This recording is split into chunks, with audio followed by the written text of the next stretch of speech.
V বলে, ইয়ন কেমন আছো? ইয়ন বলে, এই তো ভালো, আপনি? ভি বলে, আমিও ভালো আছি। ইয়ন বলে, আচ্ছা ভি, একটা কথা জিজ্ঞেস করব?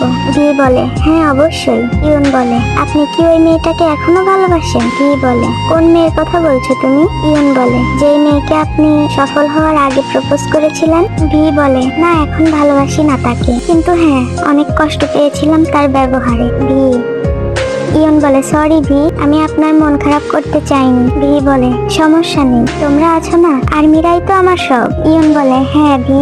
ভি বলে, তোমরা থাকবে তো আমার পাশে সারা জীবন? ইয়ন বলে, থাকবো তো। তারপর প্রায় 1 বছর পরে ভি বলে, ইয়ন শোনো, তোমাকে কিছু কথা বলবো আজ। ইয়ন, হ্যাঁ বলেন, কি বলবেন? ভি রাগান্বিত হয়ে বলে, তুমি আমাকে নিয়ে কেন এত পাগলামি শুরু করেছো? ইয়ন বলে, কই পাগলামি করলাম? ভি রেগে একটা ধমক দেয়। ইয়ন চুপ হয়ে যায়। ভি বলে, কেন তুমি এমন করছো? আমারও তো পার্সোনাল লাইফ আছে, তাই না? ইয়ন বলে, কিন্তু আপনি তো বলেছিলেন সারা জীবন আপনার পাশে থাকতে। ভি বলে, হ্যাঁ বলেছিলাম আমার পাশে থাকতে, কিন্তু বলিনি আমাকে নিয়ে পাগলামি করতে। ইয়ন বলে, ওকে এখন সব বাদ, আপনি যা বলবেন তাই হবে, বলেন আপনি কি চান?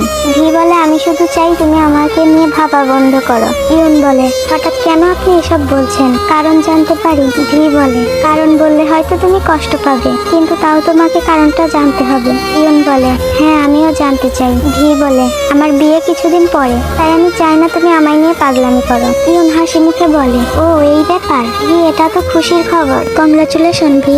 ভি বলে, ইয়ন তুমি খুশি হয়েছো? ইয়ন বলে, হ্যাঁ অবশ্যই আমি অনেক খুশি, কিন্তু কষ্ট পেয়েছি আপনি আমাকে রাগ করতে এসেছেন, ইনভাইট করলেন না তাই। ভি বলে, হ্যাঁ তোমাকে দাওয়াত দিলাম আমার বিয়েতে। ইয়ন বলে, থ্যাঙ্কস, আমি অনেক মজা করবো আপনার বিয়েতে। তারপর ইয়ন ভিয়ের বিয়েতে অনেক এনজয় করে। ভিয়ের বিয়ের অনুষ্ঠান শেষ করে ইয়ন ঘুমের ওষুধ খেয়ে সুইসাইড করে। ভি পরদিন সকালে খবরটা পায়, সে ইয়নকে দেখতে আসে। ইয়ন ভিয়ের উদ্দেশ্যে একটা চিঠি লিখে গেছে। ভি চিঠিটা পড়ে, চিঠিতে লেখা ছিল, ভি জানো তো, তোমাকে না আমি অনেক ভালোবেসে ফেলেছিলাম। তোমার বিয়ের কথা শুনে আমি আর নিজেকে ঠিক রাখতে পারছিলাম না, তবুও নিজের বিরুদ্ধে গিয়ে তোমার বিয়েতে হাসি খুশি থেকেছি। আমার ভেতরটাই যেন এক ভয়ঙ্কর ঝড় হচ্ছিল, এই ঝড় থেকে আমি মুক্তি নিয়েছি। তুমি যখন এই চিঠিটা পড়ছো তখন হয়তো আমি বেঁচে থাকবো না, তাই তুমি আমার হয়ে তোমার বউকে বলে দিও সে যেন তোমায় অনেক ভালো রাখে, কারণ সে আমার জীবনের থেকেও প্রিয় মানুষটাকে পেয়েছে।